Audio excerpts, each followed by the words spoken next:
Você já percebeu que tratamos crianças e adolescentes como se fossem adultos crescidos e experientes, mas muitas vezes tratamos os adultos que erram por muitas vezes como crianças, passando pano muitas vezes para os seus erros que são repetidos?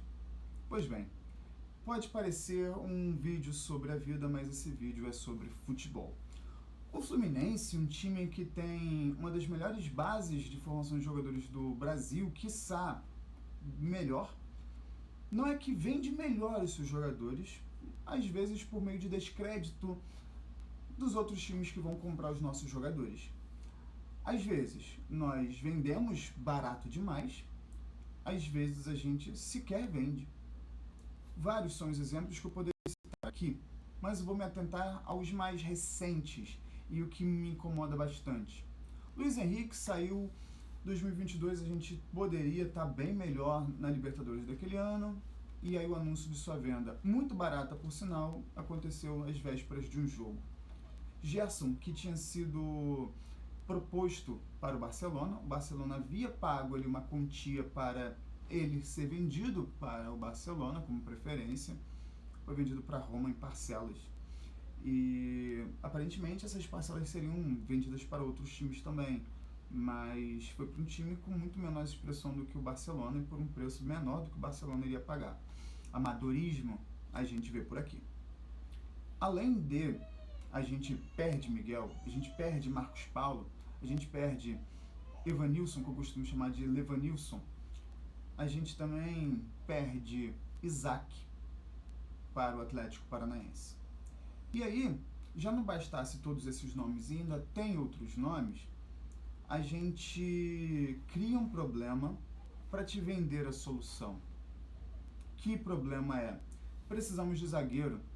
Solução: vamos comprar um zagueiro. E aí o zagueiro que a gente compra, Antônio Carlos. O zagueiro que a gente compra, Freitas, Ignacio.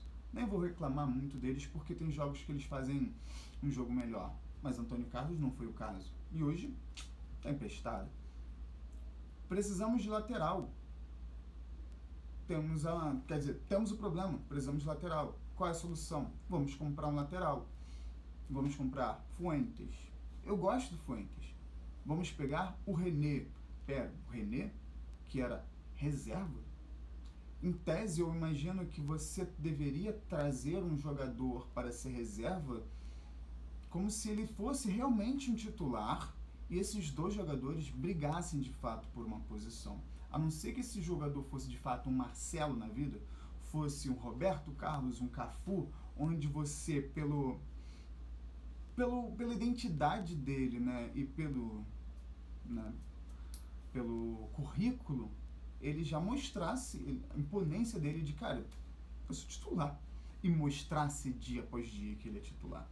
Mas não no Fluminense. O titular é um jogador que a gente não conhecia, apesar de gostar do futebol do Fuentes, futebol que ele está apresentando, mas ele era desconhecido.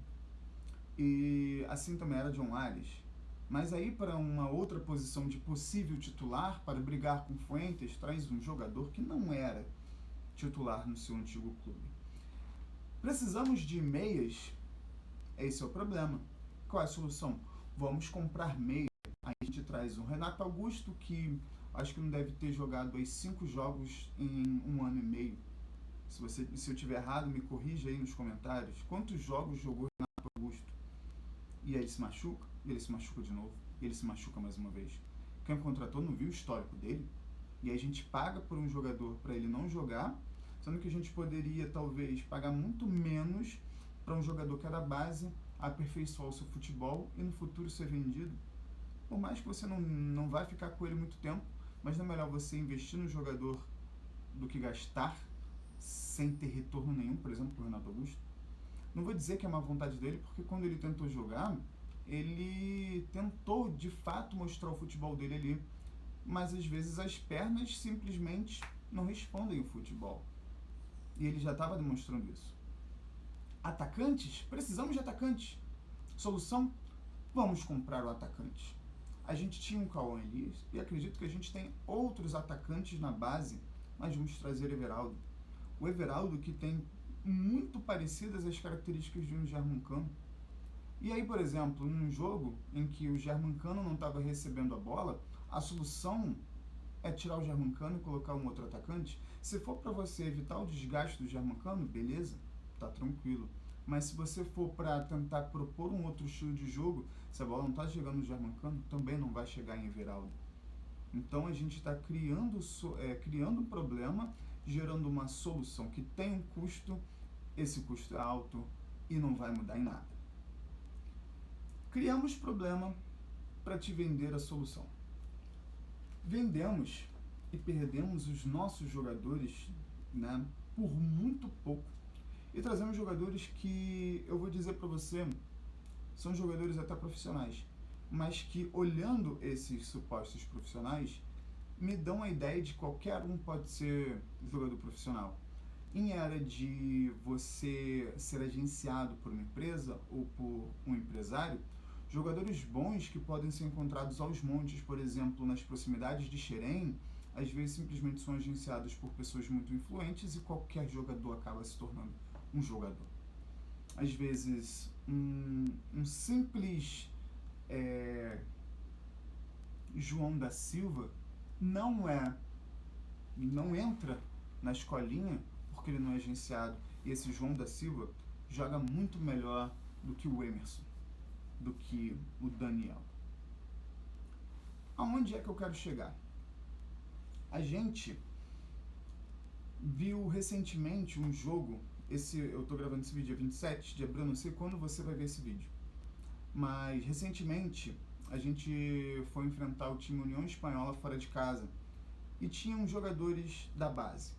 Tinha Wagner, lateral esquerdo, tinha Júlio Fidelis, lateral direito. Eu acho que o Júlio Fidelis jogou bem mal e o Wagner estava jogando bem mal. Assim como, por exemplo, foi o Esquerdinha, jogou bem mal contra o Grêmio em 2024. E aí, se a gente compara, será que o Wagner deveria ser muito criticado ao ponto de nunca mais jogar porque jogou um jogo mal, né, num time que era 100% reserva, apesar de ter alguns jogadores que deveriam ser titulares e outros que eram titulares até pouco tempo? Será que ele deveria ser crucificado por isso? Não. Inclusive, Wagner começou a jogar bem depois que certo jogador saiu no segundo tempo, estava atrapalhando o futebol de Wagner. Aí ele deu uma melhorada. Júlio Fidelis, ele não jogou muito bem, cometeu várias faltas, mas se a gente for fazer uma comparação, existem jogadores no elenco do Fluminense que jogam mal repetidamente e ainda assim são escalados e são titulares. Esquerdinha nunca mais entrou, sendo que quando ele entrou no seu primeiro jogo, ele jogou bem, deu uma assistência para o Cauã Elias. O maluco se empolgou. E aí, ele ainda não tem aquela maturação de pessoas que são mais velhas, de tipo assim, eu fiz isso uma vez, deu certo, mas não vai ser toda vez que vai dar certo, então eu vou fazer se eu tiver segurança de que se eu fizer não vai dar nada errado. Tem jogador que pensa isso naturalmente quando tem uma maturação um pouco maior, mas não são todos os jogadores assim. E alguns jogadores só vão perceber isso com o tempo. E aí ele comete um pênalti, sai o pênalti do Grêmio, ele não jogou mais. Quantas vezes a gente vê jogadores errando, cometendo falhas grotescas e ainda continuam como titular? E aí eu vou citar nomes aqui agora. Eu sou tricolor e eu quero bem do Fluminense. Que se dane jogadores. Esse vídeo é pós-jogo contra o Botafogo. O Baia tá jogando para que time? Paulo Baia. Quando ele entrou nos jogos que eu vi, ele até tenta. Isso. Não dá nem para dizer que ele é ruim ou que ele é bom. Ele até tenta. Ele quase fez um gol contra o São José, que, parece que ele tenta bem. Mas aí, ele é pressionado, e ele, se está sendo pressionado, ele pode jogar bola para a lateral e dar bola para o Botafogo. Ele pode dar um toque no jogador do Botafogo, a bola para a lateral, a bola é nossa. Ele poderia tocar para o cara que está desmarcado, do jogador do Fluminense, não, ele dá uma assistência pro cara. Fica óbvio que ele é... Acho que eu não vou nem dizer que ele é um triatleta, porque ele não pedala. Ele simplesmente corre e nada. Eu chamo ele carinhosamente de cemitério de jogadas, porque a bola chega nele e a jogada morre. A gente viu um Canóbio no Campeonato Carioca, que era outro, mas porque as chances chegavam nele contra times pequenos. Quando começou a aparecer time grande, ele simplesmente sumiu. Thiago Santos, ele vai voltar a ser escalado. Ele vai voltar a ser um zagueiro do Fluminense. Ele vai, numa eventualidade em que Freitas e Ignacio se machucarem e Thiago Silva também estiver machucado, vai entrar o Thiago Santos. Esquerdinha não teve essa chance. Acredito que o Júlio Fidelis não deva ter essa chance. Porque o Júlio Fidelis vai ser terceiro reserva. Samuel Xavier, Guga e talvez Júlio Fidelis. Na lateral esquerda, o Wagner está atrás de Fuentes, de René, de Léo Jance, aí depois ele. Mas o Canóbio continua sendo titular.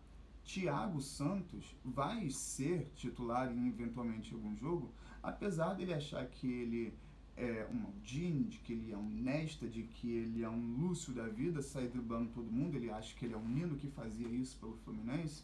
Né? Os comentaristas do jogo falou em Baresi, eu não assisti Baresi jogar, mas de pegar a bola e sair driblando, assim. O Fluminense estava no 0x0, o Fluminense aparentemente estava acomodado com 0x0, e ele pega e faz isso, como se o Fluminense estivesse fazendo 6x0 e tomar um gol fosse pra nada. Tipo assim, o que passa na cabeça dele?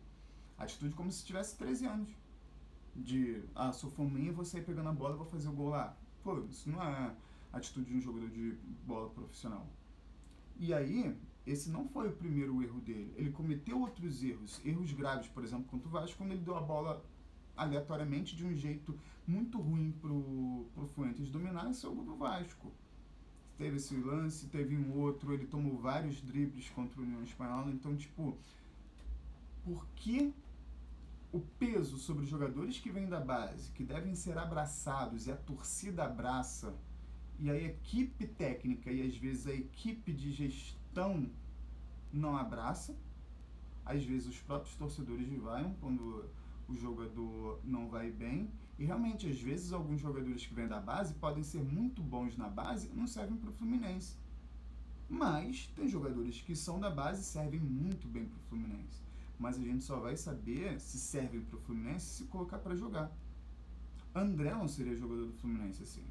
Eu não estou dizendo aqui, só para, antes que me acusem de qualquer coisa, não estou dizendo aqui que o time do Fluminense deveria ser completamente de jogadores da base. Mas entre você trazer jogadores que o Fluminense tem trazido aleatoriamente, jogadores que eram reservas, jogadores de Série B, de Série C, quando deveriam ser jogadores de, não vou nem dizer de renome, mas pelo menos que tem peso para ser titular, traz jogador da base, jogador sub-20, jogador que veio recentemente da Copinha. E aí o que acontece com o Fluminense? O Fluminense deixou de colocar os jogadores que jogariam na Copinha para jogar o Campeonato Carioca. E aí eles não jogaram a Copinha, jogaram 3, 4 jogos do Campeonato Carioca e foram emprestados. Você acha que isso é um time que valoriza os jogadores da base? A minha percepção é que não. E eu quero saber de você. Como é que você acha que é a valorização profissional dos jogadores da base do Fluminense?